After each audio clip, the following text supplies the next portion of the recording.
Hello നമസ്കാരം. ഇന്ന് നമ്മളൊരു സദ്യയുടെ കൂട്ടുകറി എങ്ങനെയാണ് ഉണ്ടാക്കാൻ നോക്കാം. ഇപ്പോൾ വിഷുവൊക്കെ ആണല്ലോ വരുന്നത്. നമുക്ക് ഏപ്രിൽ 14 തീയതി 15 തീയതി ഒക്കെ വിഷു വരുന്നുണ്ട്. അപ്പോൾ എല്ലാവരും സദ്യയോടൊപ്പം തന്നെ സാമ്പാറിൻ്റെ അവിയലിൻ്റെയും എരിശ്ശേരിയുടെയും ഒപ്പം ഈ ഒരു കൂട്ടുകറി കൂടി ഒന്ന് ഉണ്ടാക്കി നോക്കൂ. നല്ല രുചിയായിരിക്കും. സദ്യ മുഴുവനാണെങ്കിൽ ഒരു കൂട്ടുകറി കൂടി വേണം.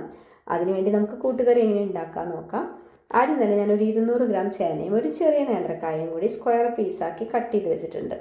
അത് നമുക്ക് പാത്രം അടുപ്പത്ത് വെച്ചതിന് ശേഷം ഈ കഷ്ണം അതിലേക്ക് ചേർത്ത് ഒപ്പം കുറച്ച് വെള്ളം കൂടിയും ഒരു അര ഗ്ലാസ് വെള്ളത്തിലാണ് ആദ്യം ചേർക്കുന്നുള്ളൂ. കാരണം അത് അധികം വെള്ളം ആവശ്യമില്ലാത്തൊരു കറിയാണ്. ഒപ്പം ഒരു അര ടീസ്പൂൺ മഞ്ഞൾപ്പൊടിയും ഒരു 1.25 ടീസ്പൂൺ മുളക് പൊടിയും ചേർത്തിട്ടുണ്ട്.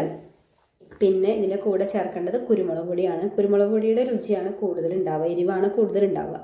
അതുകൊണ്ട് ഒരു 1.25 ടീസ്പൂണോളം കുരുമുളക് പൊടിയും കൂടി ചേർത്തിട്ടുണ്ട്.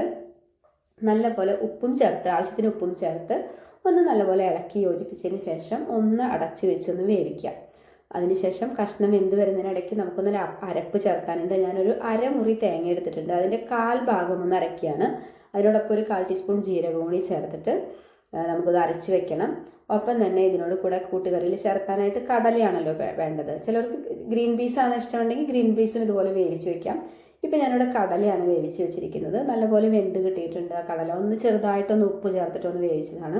നമുക്ക് ഈ കഷ്ണം വെന്ത് വന്നു കഴിഞ്ഞാൽ നമുക്ക് ഈ കടലയും കൂടി ചേർത്ത് ഒന്നും കൂടി ഒന്ന് വേവിക്കാം. ഒന്ന് ഇളക്കി ചേർത്ത് യോജിപ്പിക്കാം. ആവശ്യത്തിന് ഉപ്പും ഉണ്ടോ നോക്കാം ഈ സമയത്ത്. അതിനുശേഷം നമുക്ക് നേരത്തെ അരച്ച് വെച്ചിരിക്കുന്ന ഒരു 1/4 ഭാഗം, അരമുറിയുടെ 1/4 ഭാഗമാണ് അരച്ച് വെച്ചിരിക്കുന്നത്. കുറച്ച് ജീരകവും ചേർത്തിട്ട് അത് നമുക്കിതിലേക്ക് ചേർക്കണം. പിന്നെ അതിനോടൊപ്പം തന്നെ ഇത് കഷ്ണം വെന്ത് വരുമ്പോൾ ഒരു 1.25 ടീസ്പൂൺ ശർക്കര ചേർത്തിട്ടുണ്ട്, പൊടിച്ച് ചേർത്തിട്ടുണ്ട്. കൂട്ടുകറിയിൽ ശർക്കര ചേർക്കും നമ്മൾ. ഇനി അരച്ച് വെച്ചിരിക്കുന്ന നമ്മുടെ അരപ്പും കൂടി ചേർത്തിട്ട് ഒന്ന് നല്ലോണം ഇളക്കി യോജിപ്പിക്കുക. ഈ 1/4 ഭാഗം തേങ്ങ ചേർക്കുന്നുള്ളൂ എന്ന് പറയാൻ കാരണം ബാക്കിയുള്ള തേങ്ങ നമ്മൾ പിന്നീട് വറുത്താണ് ചേർക്കുന്നത്. കൂട്ടുകറിയിൽ വറുത്താണ് ചേർക്കുക സാധാരണ.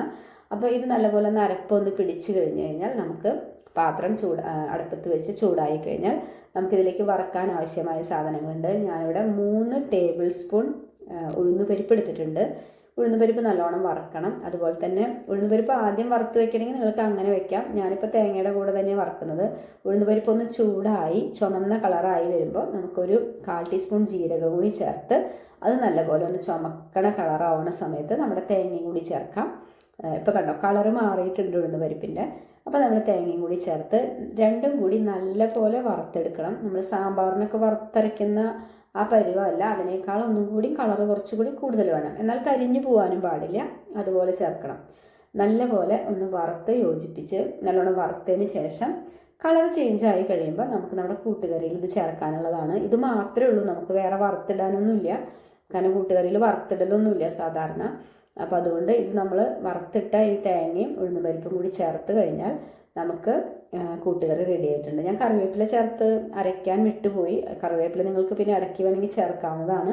ഞാൻ വീണ്ടും ഒന്ന് കറിവേപ്പിലയും കൂടി ചേർത്തിട്ടുണ്ട്. അത് പറയാൻ വിട്ടുപോയതാണ്, കാണിക്കാൻ വിട്ടുപോയതാണ്. അതുകൊണ്ട് ഇപ്പോൾ കണ്ടോ നമ്മുടെ വറുത്തെടുത്തിട്ടുള്ള നമ്മുടെ തേങ്ങ നല്ല കളറായിട്ടുണ്ട്. അത് കണ്ടോ, കരിഞ്ഞിട്ടില്ല, നല്ല കളറായിട്ടുണ്ട്.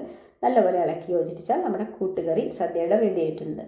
എല്ലാവരും ഇതൊന്ന് വിഷുവിനൊന്ന് ഉണ്ടാക്കി നോക്കൂ, എന്നിട്ട് അഭിപ്രായം പറയണം കേട്ടോ. അപ്പം തന്നെ എൻ്റെ ചാനൽ ആദ്യമായിട്ട് കാണുന്ന ആളുകളാണെങ്കിൽ നിങ്ങളൊന്ന് സബ്സ്ക്രൈബ് ചെയ്യാൻ മറക്കരുത്. നിങ്ങൾ സബ്സ്ക്രൈബ് ചെയ്താൽ മാത്രമേ എനിക്കിതൊരു പ്രചോദനമാവുള്ളൂ. അതുകൊണ്ട് എല്ലാവരും സബ്സ്ക്രൈബ് ചെയ്യണം, ലൈക്ക് ചെയ്യണം. അതുപോലെ തന്നെ നിങ്ങളുടെ ഫ്രണ്ട്സിനൊക്കെ ഒന്ന് അയച്ചു കൊടുക്കണം.